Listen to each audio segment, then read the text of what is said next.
Welcome to our video journey where we explore the fascinating world of pronunciation, unraveling the mysteries behind each word and its usage.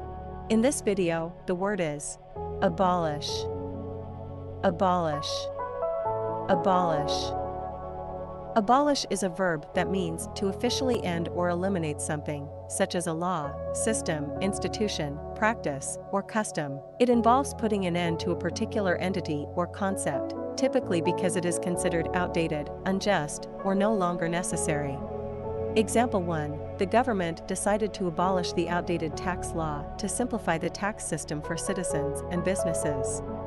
Example 2. The social reform movement in the early 20th century sought to abolish child labor and improve working conditions for children in factories.